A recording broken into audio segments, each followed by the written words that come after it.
guys, this is Elba with Broken Journey, the podcast, a podcast that talks about broken journeys in life as well as other bonus topics along the way. My hope is that by listening to these testimonies, they will give you the courage to overcome your own broken journey. Let's create a masterpiece from our broken pieces and create wonderful memories. Our podcast is available on major platforms like Spotify, Apple Podcasts, Google Podcasts, Amazon Music, and much more. Sit back, relax, and enjoy this next episode. Don't forget to follow us on Instagram at brokenjourney_the podcast. Bye, guys.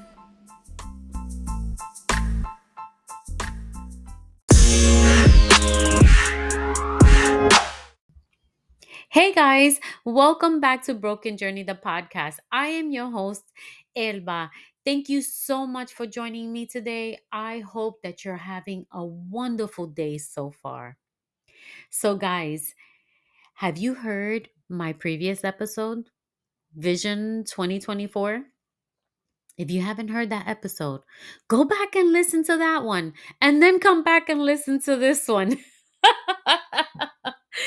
Anyway, guys, my previous episode spoke about vision for the year, things that you want to accomplish, ideas on how to get your goals in front of your face so that you can accomplish your goals, right?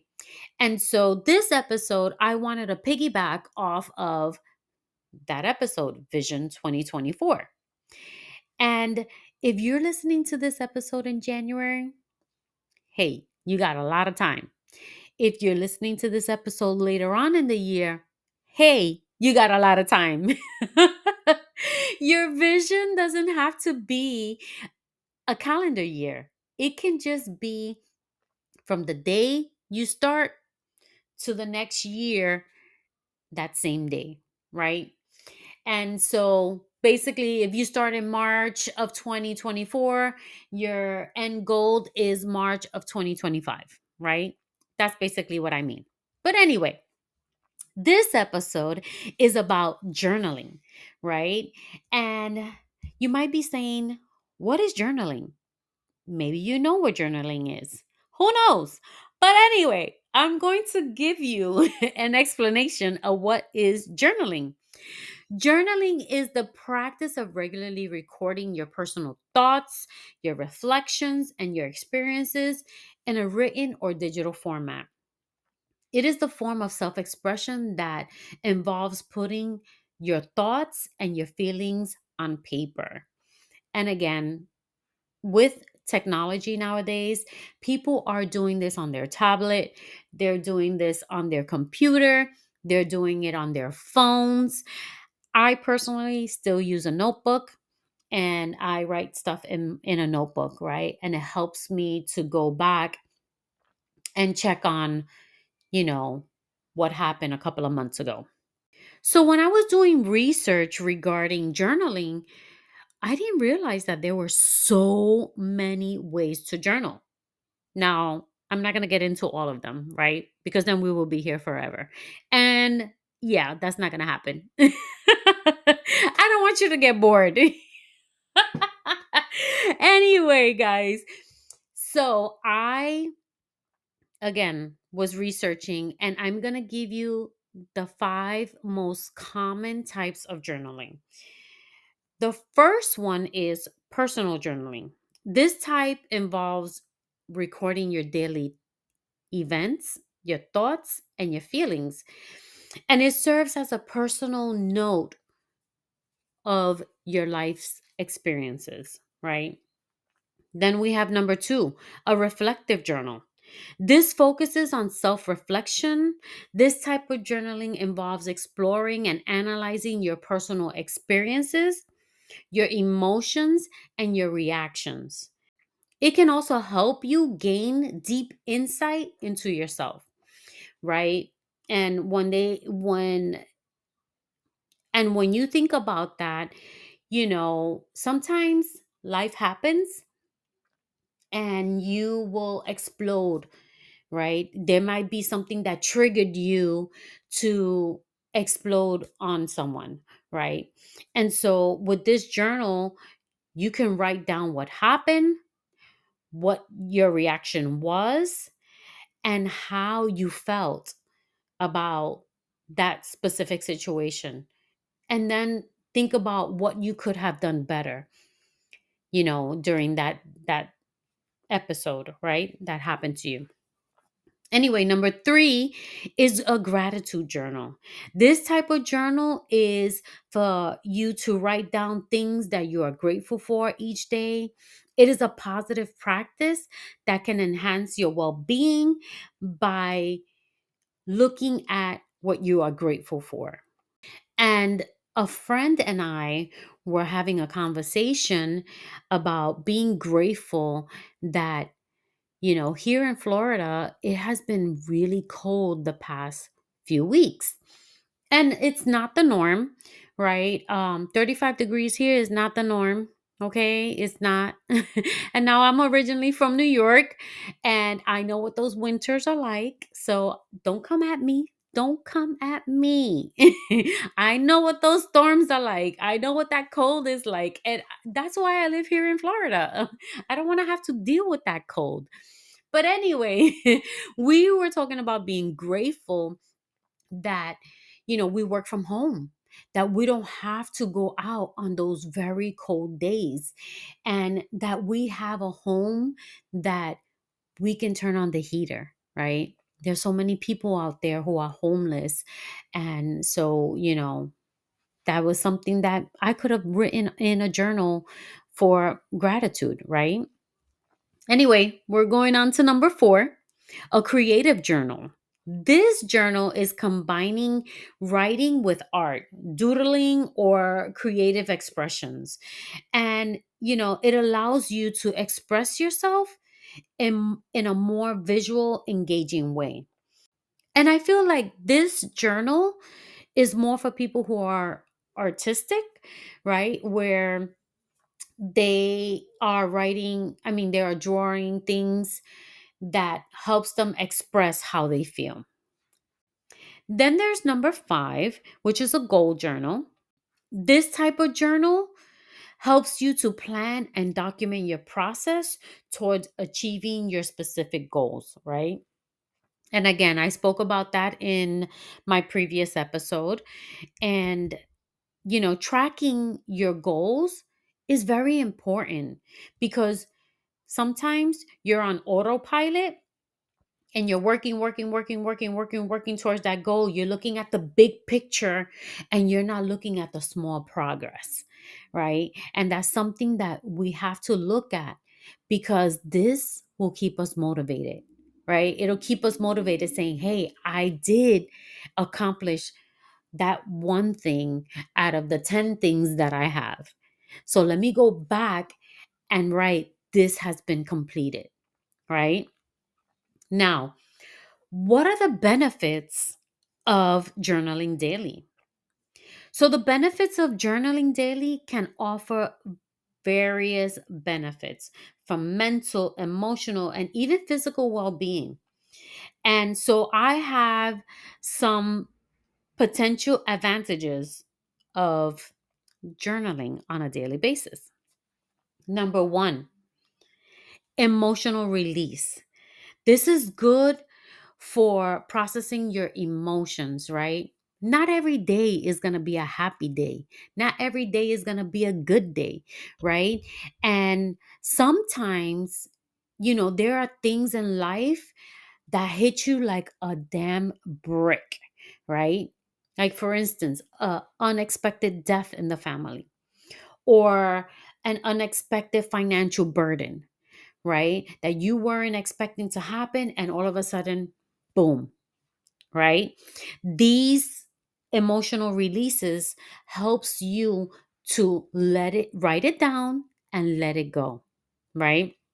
And I'm not going to sing Let It Go from Elsa or whatever that thing is because you guys will die. My voice is not for that.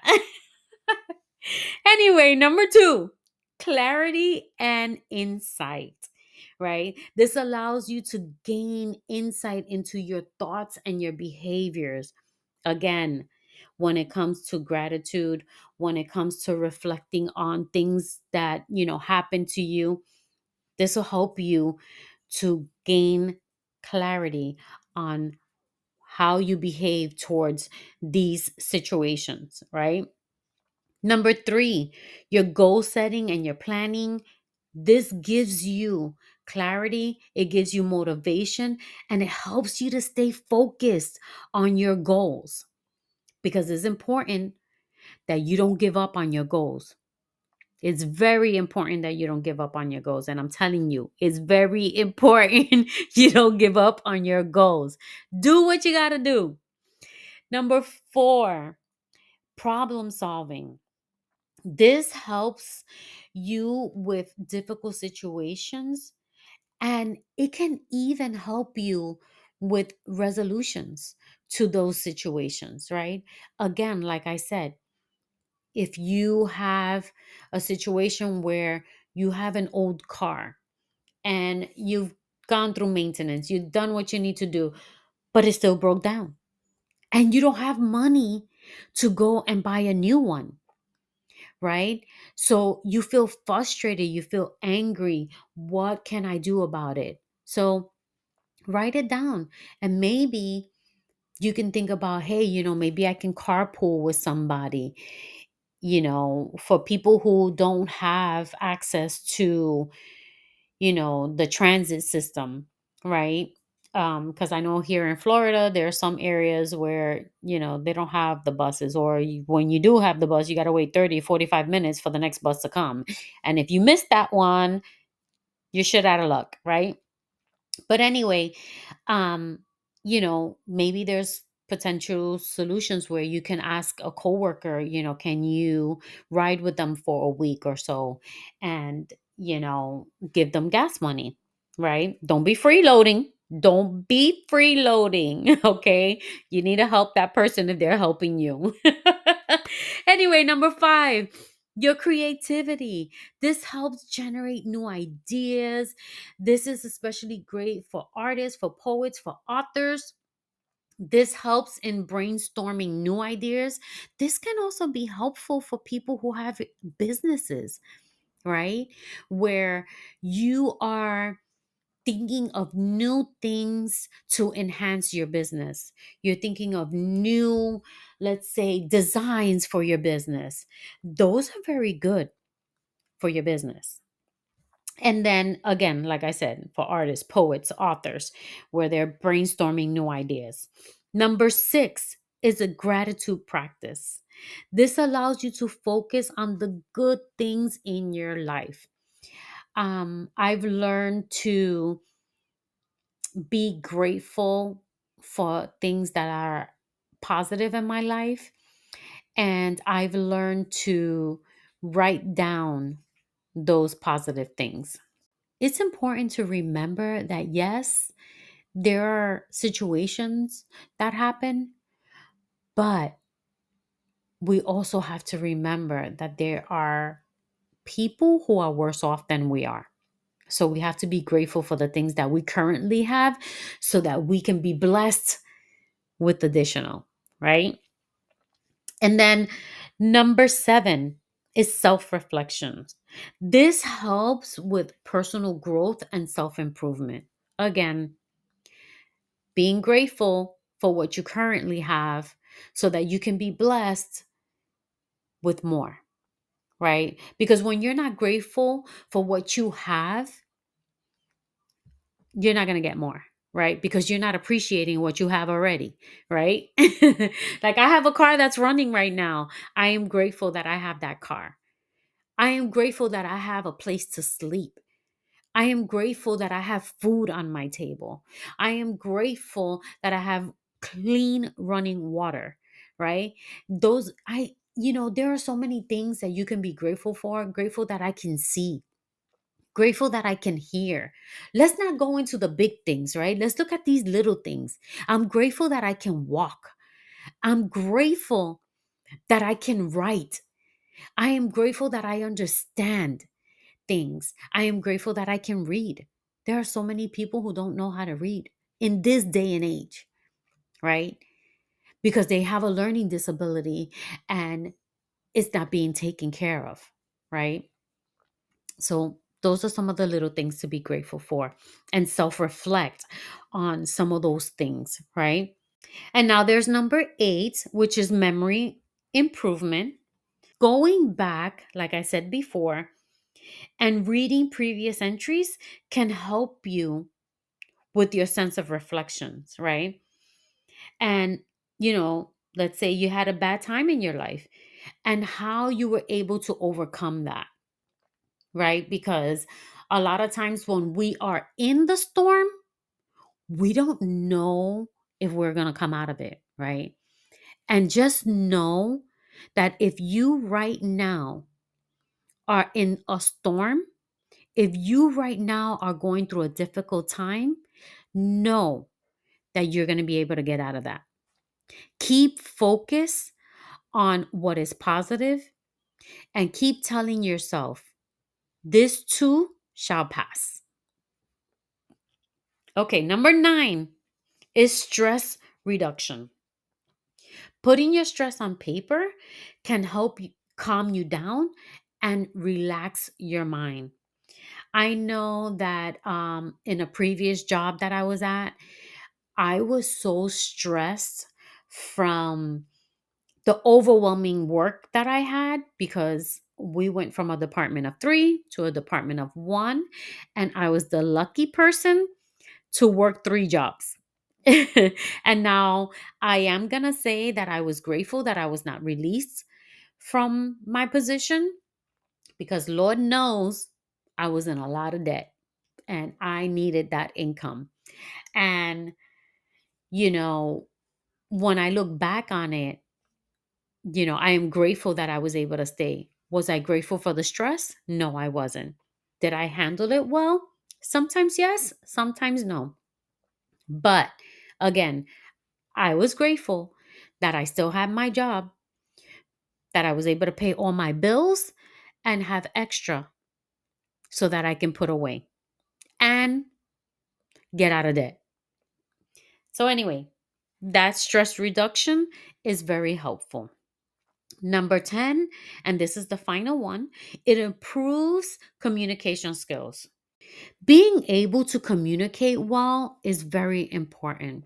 And is important in all kinds of relationships, right? It's not necessarily a husband and wife, the wife, the husband. No, communicating is very important in all aspects of your life. Communicating with your children, communicating with your boss, communicating with, you know, when you're in an interview, right? You need to know how to communicate and articulate yourself well and do what you need to do in order for you to get that job, in order for you to get that pay raise, in order for you to, speak to your children on a better basis, right? And break childhood traumas. I had to throw that one in there because there's a lot of times where we don't communicate well and that hinders, you know, our relationship with our children and with our families and with, again, with your jobs, right? Anyway, guys, those are 10 benefits for journaling. Now, remember that the benefits of journaling may vary from person to person, and finding a journaling style that suits you is what is key. You can do all 5 of these if you want, or you can do 2 of them, or mix them up, put them in together as one journal. It doesn't have to be personal journal. It doesn't have to be just a gratitude journal. You can mix those 2 things together. First thing in the morning, first thing you write in that notebook is what you are grateful for. And then from there, you know, do the personal journaling. right? Of your experiences, your thoughts, and what you were feeling, what happened to you that day, right? Um, anyway, guys, I don't want to keep on going on and on and on. But whether it's a traditional written journal, a digital platform, or a combination of both, the important thing is to make it consistent and reflective practice. Practice on going back and reflecting on what you have accomplished, on ways that you can better a situation the next time it comes up, because it will. It most certainly will. I'm telling you, it will. Because life is always lifing, right? And as you get older, you need to understand that there are different ways to handle situations. You don't always need to fight about the situation, right? You can handle things differently by communicating differently with somebody, right? And so, with that being said, guys, I want to thank you so much again for joining me. Thank you for taking the time to listen to my podcast. I appreciate you so much. And if you enjoyed this podcast, please share it with others. Maybe this will help somebody and you may not even know it. Anyway, guys, again, thank you for joining me. I hope you have a wonderful week and I'll see you in the next episode. Bye.